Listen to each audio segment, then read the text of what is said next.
बड़े महाराज जी के समय की बात है। आप बारिश हो रही थी, पूरा बाजार सूना पड़ा था। एक बूढ़ी अम्मा जो वर्षों से अपने ठेले पर फल सब्जियां बेचती थी, उस दिन पूरा दिन बैठी रही, लेकिन एक भी ग्राहक नहीं आया। उसके जीवन का एक नियम था, जो कुछ भी कमाई होती, उसका थोड़ा हिस्सा अपनी जरूरतों के लिए रखकर बाकी सेवा में डेरे में दे आती थी। हर शाम सत्संग में जाती, सबसे पीछे बैठकर दर्शन करती, सत्संग सुनती और सेवा अर्पण करती। लेकिन उस दिन कमाई नहीं हुई तो अम्मा ने सोचा, बिना सेवा के सतगुरु के सामने कैसे जाऊं, और वो पंडाल नहीं गई। उधर डेरे में रोज की तरह सत्संग हुआ। बड़े महाराज जी ने संगत को प्रेम से सत्संग सुनाया, दर्शन दिए। सारी संगत चली गई, पर आज कुछ अलग था। महाराज जी अभी भी अपनी गद्दी पर बैठे थे। सेवादार ने हिम्मत कर पूछा, महाराज जी आप अभी तक क्यों नहीं उठे? महाराज जी मुस्कुराए और बोले, मैं किसी का इंतजार कर रहा हूं, वो आज आई नहीं। सेवादार चकित था। जिसके दर्शन को लाखों लोग तरसते हैं, वो स्वयं किसी के आने का इंतजार कर रहे हैं। फिर महाराज जी बोले, जाओ डेरे के बाहर जो बूढ़ी अम्मा फल सब्जी बेचती है, उसे लेकर आओ। सेवादार दौड़ा गया। वहीं अम्मा ठेले पर बैठी थीं, थोड़ी उदास, थोड़ी हिचकिचाती हुई।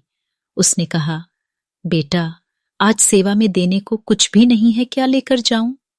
सेवादार ने मुस्कुराकर कहा, माई सेवा पैसों से नहीं भाव से होती है। चलिए महाराज जी आपका इंतजार कर रहे हैं।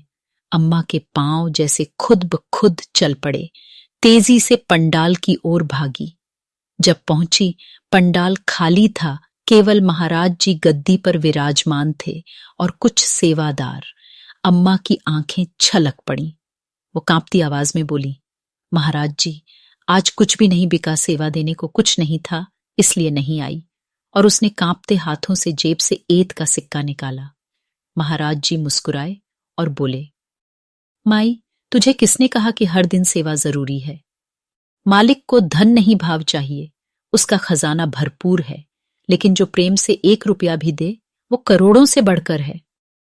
तू रोज मेरे दर्शन करने आती थी, पर आज मैं तेरे दर्शन को बैठा रहा।